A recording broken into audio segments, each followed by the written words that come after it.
Story साल 2019 की दिखाई जाती है, जहां दिखाया जाता है कि दुनिया में मौसम में बदलाव की वजह से कहीं बाढ़ आ रही थी, कहीं सूखा, तो कहीं इतनी गर्मी पड़ रही थी कि एक ही दिन के अंदर लाखों में लोगों की जान जा रही थी। और ये सिर्फ किसी एक देश में नहीं हो रहा था, बल्कि हर देश में हो रहा था। इस मुश्किल से निपटने के लिए सारे देश साथ आ जाते हैं और 17 देशों के साइंटिस्ट की एक टीम इस प्रॉब्लम को सुलझाने में लग जाती है। वो लोग एक सैटेलाइट का सिस्टम बनाते हैं जिससे मौसम को कंट्रोल में रखा जा सकता है और उसके कंट्रोल और मेंटेनेंस का काम इंटरनेशनल स्पेस स्टेशन से किया जाता है। उस सिस्टम का नाम होता है डच बॉय और उसके चीफ साइंटिस्ट होते हैं जेक लॉसन। अब कहानी में दिखाया जाता है कि जेक कॉन्फ्रेंस हॉल में पहुंचते हैं, जहां उसे सेनेटर बताते हैं कि आज से 3 साल बाद डच बॉय को यूएन को हैंडओवर करना है, इसीलिए अब नई टीम स्पेस स्टेशन में भेजी जाएगी। पर ये बात जेक को पसंद नहीं आती और वो बहस करने लगते हैं। जेक का छोटा भाई मैक्स उसे रोकने की कोशिश करता है, पर जेक अपने आप को कंट्रोल नहीं कर पाता और बहस करता ही रहता है। मैक्स कई बार जेक को मैसेज करके समझाने की कोशिश करता है, पर जेक उसकी बात नहीं मानता।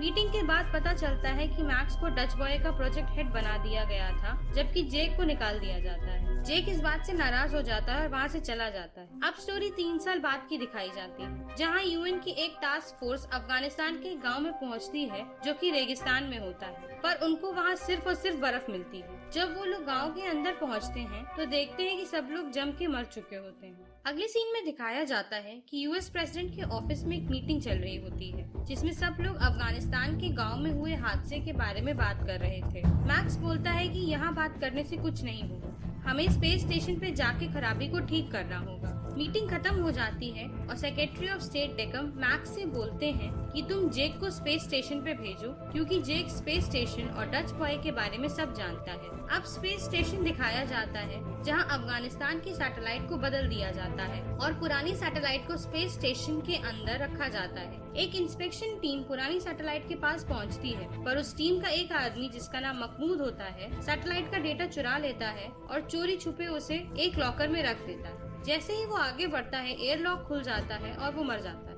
अगले सीन में दिखाया जाता है कि मैक्स जेक के पास जाता है और उसको डच बॉय को ठीक करने में मदद करने को बोलता है, पर क्योंकि जेक मैक्स से गुस्सा था, इसलिए जेक उसे मना कर देता है। पर जब मैक्स उसे अफगानिस्तान के गांव के बारे में बताता है तो वो मान जाता है। अब स्टोरी हांगकांग की दिखाई जाती है, जहाँ चांग नाम का एक आदमी अपने कंप्यूटर पे काम कर रहा होता है। वो आदमी डच बॉय की सैटेलाइट का चीफ इंजीनियर होता है। वो सिस्टम में अफगानिस्तान सैटेलाइट को चेक करता है और फिर मैक्स को फोन लगाता है, पर मैक्स का फोन नहीं लगता। उसके बाद दिखाया जाता है कि हांगकांग में काफी गर्मी होती है। चांग मार्केट से सामान लेके अपनी कार में बैठने लगता है कि तभी जमीन गर्मी से फटने लगती है और वो अपनी कार में बैठ के भागने लगता है। भागते भागते वो एक पुल पे पहुंच जाता है, जहाँ की गर्मी नहीं होती, और जब वो शहर की तरफ देखता है तो पूरा शहर तबाह हो चुका था। अब जेक स्पेस स्टेशन पहुंच जाता है, जहां उसकी मुलाकात ऊटे से होती है। ऊटे स्पेस स्टेशन की कमांडर होने के साथ चीफ इंजीनियर भी होती है और वो उसे उसकी टीम से मिलवाती है, जिसमें 4 मेंबर्स होते हैं,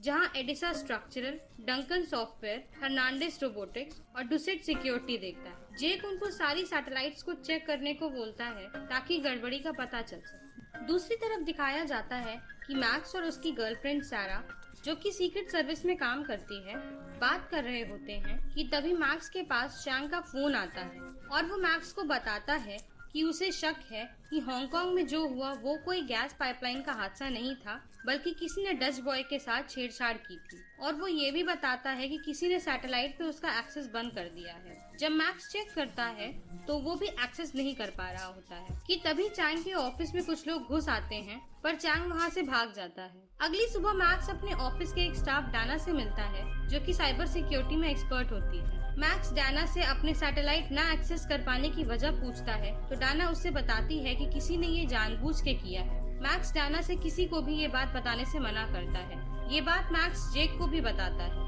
अगले सीन में दिखाया जाता है कि जब मैक्स और उसकी टीम हांगकांग वाली सैटेलाइट को चेक करने जा रहे होते हैं कि तभी उस सैटेलाइट के रोबोट में कुछ खराबी आ जाती है और वो अपने आप इधर उधर भागने लगती है। सब लोग अपनी जान बचाने के लिए इधर उधर भागने लगते हैं कि तब तक मशीन टूटकर गिर जाती है। जब जेक उस सैटेलाइट को चेक करता है तो पता चलता है कि सैटेलाइट की हार्ड ड्राइव्स खराब हो चुकी थी, पर तभी हर्नांडेस बताता है कि जब स्टेशन पे वो एक्सीडेंट हुआ था तो एक डोर पैनल नेट में जाके फंस गया था और उस पैनल की हार्ड ड्राइव हम लोग चेक कर सकते हैं। उस हार्ड ड्राइव को लेने के लिए जेक और ऊटे जाते हैं, पर जब वो डोर पैनल लेकर लौटने लगते हैं तो जेक के सूट में कुछ खराबी आ जाती है वो अपने स्पेस सूट का कंट्रोल खो देता है और बेकाबू होकर स्पेस स्टेशन की लिमिट से बाहर जाने लगता है, पर किसी तरह वो अपने आप को बचा लेता है। जब जेक और ऊटे स्टेशन में वापस आते हैं तो जेक बताता है कि उसने पैनल छोड़ने से पहले उसमें से हार्ड ड्राइव निकाल लिया था, पर ये बात वो दोनों किसी और को नहीं बता। जब वो दोनों हार्ड ड्राइव को चेक करते हैं तो उसमें उनको कोई भी गड़बड़ी नहीं मिलती। इसीलिए जेक को शक होता है कि स्पेस स्टेशन पर कोई है जो ये गड़बड़ियाँ कर रहा है। जेक बोलता है कि एक आर्काइव सर्वर है जिसमें कुछ मिल सकता है, पर जब वो चेक करता है तो पता चलता है कि उसका एक्सेस बंद कर दिया गया है। आगे दिखाया जाता है कि चैंग मैक्स से मिलने आता है। चैंग जब रोड क्रॉस कर रहा होता है तभी एक आदमी उसे रोड पर धक्का दे देता है, जिसकी वजह से उसका एक्सीडेंट हो जाता है और उसकी मौत हो जाती है। पर मरते मरते चैंग बोलता है प्रोजेक्ट ज़्यूस। इसके बाद जेक मैक्स से बात करता है, जिसमें वो मैक्स को बात करते करते एक सीक्रेट मैसेज देता है। उस मैसेज में वो मैक्स को बताता है कि गवर्नमेंट के ऊंचे पद पर कोई गड़बड़ी कर रहा है और उसे किसी पर भी विश्वास नहीं करने को बोलता है। अब मैक्स डाना के पास जाता है और प्रोजेक्ट ज़्यूस के बारे में पता करने को बोलता है, पर उसके पास प्रोजेक्ट ज़्यूस की फाइल देखने के लिए क्लियरेंस नहीं होती है। इसलिए वो दोनों सैरा के पास जाते हैं और वो मदद करने के लिए तैयार हो जाते हैं। दूसरी तरफ जेक और ऊटे को पता चल जाता है कि महमूद ने अफगान सैटेलाइट का डेटा चुरा के लॉकर में रखा था, पर जब वो लोग लॉकर रूम में पहुंचते हैं तो उनको उसके लॉकर में कुछ नहीं मिलता। तब डुसेट बताता है कि महमूद ने अपने नहीं एक खाली लॉकर में डेटा रखा था। वो लोग डेटा चेक करते हैं तो उनको उसमें एक वायरस मिलता है जो किसी ने उस सैटेलाइट में प्लांट किया था। जब मैक्स और डेना सारा की मदद से प्रोजेक्ट ज़्यूस चेक करते हैं तो उनको पता चलता है कि प्रोजेक्ट ज़्यूस एक प्रोग्राम है जिससे दुनिया भर में एक साथ बहुत सारे तूफान लाए जा सकते हैं, जिसको जियो स्टॉर्म बोलते हैं। अब ये बात मैक्स जेक को बताता है और जेक वायरस की बात मैक्स को बताता है। जेक बोलता है कि अगर ये रोकना है तो डच बॉय को रिबूट करना होगा, क्योंकि ऐसा करने से वायरस मर जाएगा, पर उसके लिए प्रेसिडेंट के पास किल कोड्स हैं, वो चाहिए होंगे। जेक प्रेसिडेंट पे भी शक जताता है कि हो सकता है कि वो ही इन सब के पीछे हो। अगले सीन में मैक्स सारा के साथ मिलकर प्रेसिडेंट के कोड्स चुराने का प्लान बनाता है। वहीं दूसरी तरफ स्पेस स्टेशन में पता चलता है कि ज्यादातर सैटेलाइट्स खराब हो गई हैं और अपने आप चलने लगती हैं। दिखाया जाता है कि जापान में बहुत बड़ी बड़ी बर्फ गिरने लगती है, जबकि ब्राजील में इतनी ठंड हो जाती है कि सब लोग जमने लगते हैं। ये सब देखकर जेक टीम से सैटेलाइट्स को रोकने को बोलता है, पर कोई उनको रोक नहीं पाता। तब जेक रिप्लेसमेंट सैटेलाइट से खराब हुई सैटेलाइट को उड़ाने लगता है, जिससे एक दो शहरों में तबाही रुक जाती है, पर तभी सिस्टम जियो स्टॉर्म की वार्निंग देने लगता है। जब तक जेक इस बात से उबर पाता तब तक space station self destruct mode में चला जाता और तबाह होने लगता है। तब जेक को पता चलता है कि इन सब के पीछे डंकन का हाथ है। जेक सबको स्पेस स्टेशन खाली करने को बोलता है और खुद डंकन को पकड़ने जाता है, जहां डंकन जेक पे हमला कर देता है, पर चेम्बर का ग्लास टूटने से स्पेस स्टेशन से बाहर चला जाता है। वहीं दूसरी तरफ जब मैक्स डेकम को वायरस और जियोस्टॉर्म के बारे में बताता है और प्रेसिडेंट के किल कोड्स को चुराने में डेकम से मदद करने को बोलता है, तो डेकम मैक्स को मारने की कोशिश करता है और तब पता चलता है कि इस सब के पीछे डेकम, और ये भी पता चलता है कि जिस आदमी ने चैंग को मारा था